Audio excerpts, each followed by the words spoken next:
Welcome back mga ka-hunters.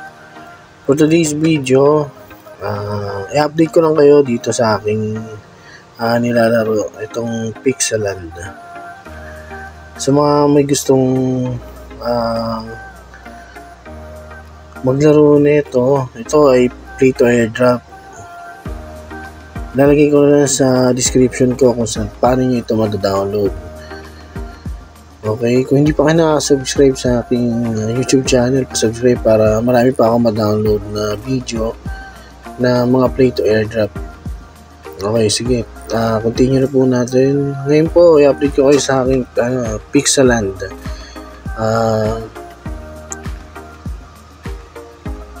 Makapasok na ako dito sa sa summer mining. Ito po. Ito yung nasa taas. 15 days na lang po yung left. Yan. Nakakapag-farm na po ako ng nakapag-obtain na ako ng 485 na pixel token kasi mabababa lang yung mga character ko.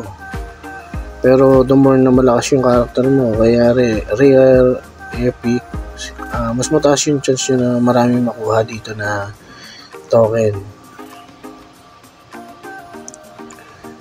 As of now, nasa rank Tower Center rank 4 na ako. Papatasin nyo lang yung mga build nyo dito para mas mabilis din kayo mag-farm, mas mabilis magpa-levels. Ayan.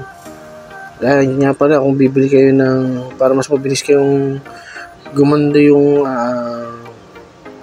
mga barracks nyo dito. Connect nyo lang yung Ronin wallet nyo. Dito marami kayong mabibili. Bili kayo ng Lucky Wheel ticket para the more na magbibili kayo, marami kayong makukuha ng mga resources. Ito na, may common, heroic destiny, tsaka breaker. Ito yung mga character na makukuha nyo pag nag-build kayo. Dito sa common, 10,000 pixel token na gold yung kailangan nyo para makapag-build. Puro common lang makukuha nyo dyan. Dito sa Heroic Destiny, mataas yung chance yung makakuha kayo ng rare, epic.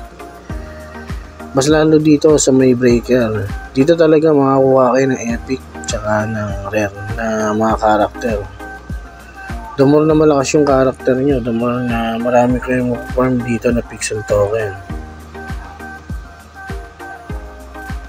As of now, ito pa lang po yung build ng yung village ko. Siguro sa mga susunod na video, update ko na lang po kayo.